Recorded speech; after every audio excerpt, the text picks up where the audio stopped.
Dachau concentration camp, 1945, chapter 29. The day after I got to Dachau, the man next to me in my bunk got the camp fever. Camp fever was what everyone called typhus that spread like fire throughout the ranks of the prisoners. It started with a headache and a fever, then became a cough. My bunkmate got a spotty rash on his chest, and soon he was so delirious he couldn't speak or understand a word I said to him. The Nazis did nothing to treat him or any of the other prisoners who got the camp fever. The man from my bunk died 3 days later, coughing up blood. Prisoners died by the hundreds every day. I always tried finding somewhere else to sleep away from the sick, but it was almost impossible. More than 1,500 prisoners were crammed into barracks, 250 prisoners. It was a wonder we all didn't have typhus within a week. That way we had to sleep on the floor on top of each other. Each day I woke up expecting to be sick, and it seemed like a miracle when I went to bed that night, spared. At least the Nazis didn't expect us to. They didn't make any of us work at Dachau. Prisoners had once worked here, like all the other camps, but not now. Dachau was in chaos. Some days we didn't even have roll call. The war was coming to an end, and we all knew it, even the Nazis. Like we'd guessed, the Germans had been moving us around to avoid the approaching Allied attack. Even so, the chimney still burned day and night, day and night. One night early in the spring, we woke in the barracks to the sounds of explosions nearby. They were so close, they were deafening. A building exploded, shaking our barracks, and I covered my head with my hands, just like all the prisoners around me. There was no place to go, no place to hide. The war had come to Dachau, and any moment a shell or a bomb might fall on our building and kill us all. So many times I'd wished for the bomb to fall on me, to end my suffering, but now I prayed that no bomb would hit me. Not now, not when I was so close to the end. If I could only survive a little longer, I thought, just a little longer.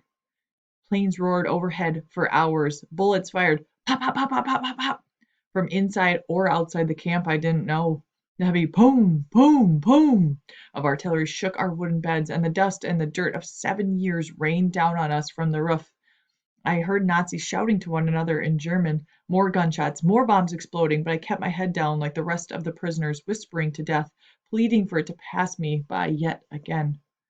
Then, close to dawn, the shooting and the explosions stopped. I felt a rush of relief at the silence. The bullets and bombs might come again another day, but for now we were alive. Used to the sounds of war coming and going, we went back to sleep. There might be a roll call in the morning, and we would need to get all the rest we could get. But come morning, something was different. For one thing, no capo had come around to wake us up. I woke only because my body told me it was the time.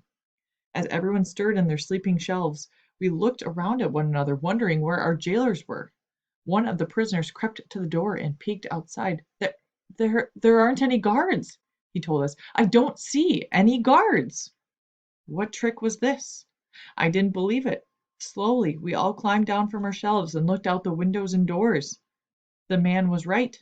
There wasn't a capo or an SS officer to be seen. Prisoners staggered out of each of their barracks, looking this way and that, waiting for the Nazis to jump out and start shooting us, but the camp was empty. The Nazis had fled in the night. I staggered into the yard, but there I stood. I didn't know what to do. None of us did. For so many years we've only done what we were told. That was the only way to survive. Now I was on my own. I could walk right up to the front gates of the camp and walk away. But where would I go? What would I do? My home was Krakow, hundreds of kilometers away, and what was home anymore? I had no family to go back to, no apartment that still belonged to me. I had no possessions or belongings, and even if I tried to go back, who would help me get there? Who would give me real clothes? Who would feed me? Who would be a friend to me, a Jew, when no one had stood up for me to begin with? A grim reality set in. We were free, but we were still Jews in the land that hated us, that had stolen everything we owned and had taken our families and put us in camps and gassed us and cremated our bodies. Soldiers! Someone at the front gates cried. Soldiers are coming! I steeled myself. So this was it then. The Nazi army would kill us all, gun us down and leave us for dead before the war ended. The extermination of the Jews was unfinished business. Some people ran for the barracks as if to hide, but most of them, like me, stood in the yard and waited for what was to come. The gates opened and the soldiers marched into the yard, but the soldiers weren't wearing gray and brown. They were wearing green. Their helmets looked different from the SS helmets, too, and the tank that followed them, the tank had an American flag on it. "It's the Americans!" I cried, feeling something close to joy for the first time since I could remember. "The Americans are coming! The Americans!" The Allies had reached us at last. Some prisoners hurried up to the American soldiers to shake their hands, and some hugged one another. Some gave prayers of thanks. I fell to my knees and I wept. Had I really made it? Had I actually survived the Krakow ghetto and 10 different concentration camps? I had been 10 when the war had started, and now I was 16. For more than 6 years, I was a prisoner of the Nazis, prisoner B-3087, and now it was all over. An American soldier hurried to help me up and asked me something in English I didn't understand. He tried again in German. "What's your name?" he asked. "Yannick," I told him. "My name is Yannick." "Everything's going to be all right now, Yannick," he told me, and for the first time in 6 years, I believed he was right. Munich, 1945, Chapter 30. As soon as they could, the Americans took us away from Dachau. We had walked and been trucked and been taken by train so many times to so many new horrible places that some of the prisoners were reluctant to go. But the Americans assured us that all this was over and gave us blankets and food, and for the short ride to Munich, the Allies occupied the city, and there they would house us until they figured out what to do with us. I was put into a building that had once, I was told, been a barracks for SS officers. An American soldier led me up the stairs to a big room filled with bunk beds and told me which one was mine. "How many other people do I have to share it with?" I asked him. He looked surprised. "Nobody," he said. "It's yours." A bed all to myself. Then, wonder upon wonders, the soldier gave me a blanket, a pillow, and sheets for my bed. Sheets! My fellow prisoners and I looked around at one another like we were on some alien planet. I hadn't slept on a sheet, nor had a pillow or blanket for 5 years, perhaps 6. With shaking hands, I began to make the bed. I didn't even know how, didn't remember the feeling of linens and soft things. The soldier helped me, and I climbed carefully into my new bed, a real mattress with springs. My body sank into it, and my head fell into the pillow. What luxury! Besides my bed, there was a little table, and on the table the Americans had given us more gifts: a washcloth, a cup, and a toothbrush. I picked up my toothbrush reverently and cried as I held it in my hands. I remember that day standing at the pump in the camp. Which camp had it been? I wondered when I had been so fortunate as to have something as so simple as a toothbrush. Piece by piece, bit by bit, the Americans were giving me back my life. That night in the dining hall, we sat in chairs at a table. I hadn't seen a chair in 6 years, nor a table. The tables were long, with places set for 10 people at each. The American soldiers stationed with us came in and sat down with us. We were to eat the same food that the soldiers ate. There were plates at the table and silverware. I picked up a fork and looked at it the way I had my toothbrush, like it was some artifact from another world. There were napkins, too. I watched the Americans tuck their napkins into their collars and did the same. And then when they brought the food, big platters of roast beef, mashed potatoes, gravy, a basket of rolls, and more bread than any of us had seen in years. The man across from me started to cry, and the American soldier didn't know what to do. "Would you pass the salt?" I asked him. He looked at me through his tears and he started to laugh. He was laughing and crying at the same time. "Pass the salt," he said. "Yes," he said, laughing. "Yes, let me pass you the salt." And so we began to pass the food around, this feast the Americans had laid out for us. They couldn't understand our tears, couldn't know how amazing such a simple meal was to us. Would they ever understand? Would anyone who hadn't survived what we'd been through understand? We could tell them about it, describe in every detail the horror of the camps and every way we were treated, but no one who had not been there would ever truly understand. As the food filled my plate and the soldiers and former prisoners around me began to eat, I remembered that day in Krakow, so long ago, the day the war had begun. I remembered the food on my table in my old apartment in Podgorze, and all my family sitting around me: mother, father, Uncle Moshe and Aunt Gisela, and my little cousin Zaitka, Uncle Abraham and Aunt Fila, my cousins Sala, David, and their 2 boys. They were all dead and gone now. I thought too of my friend Fred, the boy who had been hanged for trying to escape, and the man who had fought back, and all the other people I had watched die. They filled my table and all the tables around me, taking the places of all the real people in the room. The dead would always be with me, I knew, even when I was surrounded by life again, and even if the Americans gave me back all the objects I had lost.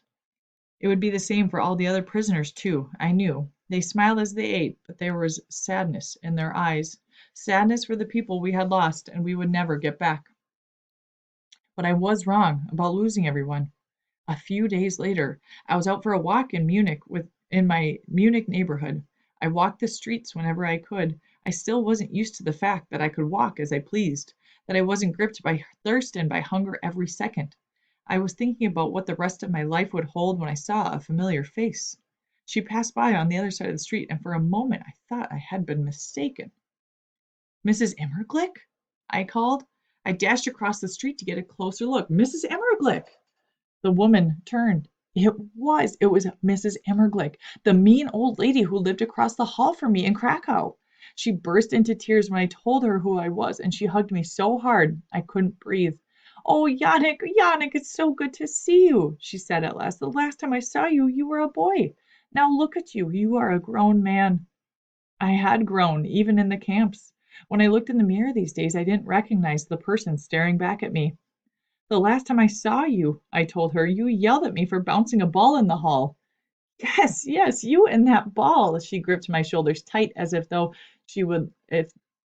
if she let go, I would disappear. "Oh, my dear boy, how I wish I could go back and be there now. How I wish we could start again. I wouldn't have yelled at you, I promise." I laughed in a sound as strange to me as my own face. I hadn't laughed in the last 6 years to recognize the sound of it. "It's all right, Mrs. Immerglick. What about your boys, the rest of your family?" "Fred," she said. Her son's name was Fred, like my friend who had died. She had tears in her eyes. "Fred survived, like you. My Fred made it, but no one else." I nodded, reaching out to squeeze her arm. "Is Fred here in Munich? I would love to see him." "Yes, yes. And what about your cousin Music, of course?" My heart gave a small leap. "No." I was almost afraid to hope. "Oh, my dear boy, your cousin Music and his wife are alive. They are here in Munich." Music! I hadn't seen him in years. Mrs. Immerglick had brought me back to her apartment to write their address down on a piece of paper. I walked back out, holding the paper in both hands, staring at it. I had family. A cousin still. Family. I wasn't alone. I went to see them as soon as I could. Cousin Music met me at the door, hugging me even harder than Mrs. Immerglick had. He pulled me inside and introduced me to his wife, Hella. We cried and laughed and cried some more. "How did you survive? How did you make it?" we asked each other again and again, telling our stories long into the night. Music and his wife had survived by hiding with friends, and they had taken in another family, the Gamsers, who survived the same way. There were 3 of them, Isaac, Barbara, and little Lucia, a 12-year-old girl who sat in the corner reading a book the whole time. "What are your plans now?" "What are your plans now, Yannick? What will you do?" Isaac Gamser asked me while we sat around the table. I shrugged. It was true. Life had to go on. "I like movies. There's a theater near where I live now. I thought I could try to get a job as a projectionist." "No, no, Yannick, you need to go to America," Music told me. "That's where the opportunities are. That's where you can build a new life for yourself." America? It felt so out of my reach now. "I don't have any papers, any money," I replied. "How could I ever get to America?" "There's a special program," he told me, "for Jewish orphans of the war. They will help you get your visa and pay your way." I was instantly excited by the idea of going to America. I remembered the movies I'd watched as a boy in Krakow. Did everyone ride on horses and wear cowboy hats? Did gangsters have shootouts in the streets? Could I really find a home there? I had to find out. I registered for the program. I talked to lawyers. I filled out forms. I changed my name to Jacob Gruner and took to calling myself Jack, like the American soldiers called me. The process took months, years. All the while I came back to visit Music and Hella most every day, and soon I became good friends with the Gamsers too. Little Lucia and I still didn't have much to say to each other, but Isaac and Barbara became like second parents to me, and even more so Music and Hella. They became family. It was hard to leave my new family when the papers finally came through in March of 1948. but I had spent years trying to get to America, and I was determined to go. Music, Hella, and Gamzers and I had an emotional farewell before I boarded the train that would take me to the coast, where I would catch a ship to the United States. The Gamzers planned to come to America too, where they could, and I promised to stay in touch. It had been almost a decade since the Nazis had rolled into Krakow, and almost that long since I'd last seen my mother and father, and my uncles and aunts and all my other cousins. But they were gone now. I would always yearn for them and remember them, but there was nothing left for me in Europe but ghosts. I had to say goodbye to all of them, long, long ago. I stepped on board the train and I didn't look back. For 9 years I had done everything I could do to survive, and now it was time to live. Afterword. While the story of Jack Gruner is true and remarkable, this book is a work of fiction. As an author, I've taken some liberties with the time and events to paint a fuller and more representative picture of the Holocaust as a whole. All this was done with Jack's blessing so that the horrors and realities of the Holocaust, beyond those that he personally experienced, would not be forgotten. Jack did, in fact, survive the harsh conditions of Krakow ghetto by living in a pigeon coop with his parents. He baked bread under the cover of the night with his aunts and uncles, had his bar and bat mitzvah in a basement, and watched his parents deported by the Nazis, never to see them alive again. At Plazow, Jack hid under the floorboards from Amon Goth and was inexplicably spared by the madman when he emerged. Even more incredibly, when Jack was at Plazow, he worked for a time at that very same enamelware factory where German businessman Oskar Schindler later saved hundreds of Jews from extermination. Schindler was able to protect the Jews who worked there because Goth made enough money off the factory to look the other way. But Jack was transferred away from Plazow a mere 3 months before the Schindler began protecting his workers from the Nazis. Jack only learned how close he was to salvation years later, when the true story of Schindler's List was told. Jack then went on to survive 9 more concentration camps. With Lika, he toiled beside the famous salt statues that became a tourist attraction after the war. At Birkenau, he waited under the gas heads for death, only to be showered with cold water instead. At Auschwitz, Jack came face to face with the infamous Nazi monster Joseph Mengele and lived. Jack endured slavery and starvation, death marches in cattle cars, Allied bombings, and Nazi beatings. Of the more than 1.5 million Jewish children living in Europe before the war, Jack was only 500,000 to survive. After the war, Jack immigrated to America and became an American citizen. Less than a year after he became a citizen, he was drafted into the U.S. Army and sent to Korea to fight in the Korean War. There, he survived again, this time with a gun in his hands and a pack on his back, all while keeping up his promised correspondence with the Gamzer family who had at last immigrated to America. When Jack's 2 years in the Army were up, he came to visit the Gamzers in New York City. He discovered that little Lucia, the girl he met in Munich and always sat in the corner reading the book, had grown up into a beautiful young woman. Jack fell in love with Lucia and had since changed her name to Ruth. And in a few months, they were married. Jack and Ruth now live in Brooklyn, New York. They had 2 grown sons and 4 grandchildren. Together, Jack and Ruth travel the country to speak about their experiences in the Holocaust. I had the pleasure of meeting Jack and Ruth while working on this book, and it is my honor to write about Jack's life so that generations that follow will never forget. Jack still bears that tattoo with the number he was given, the Nazis gave him, B3087, but his name, Jack Gruner, that lives on. The end.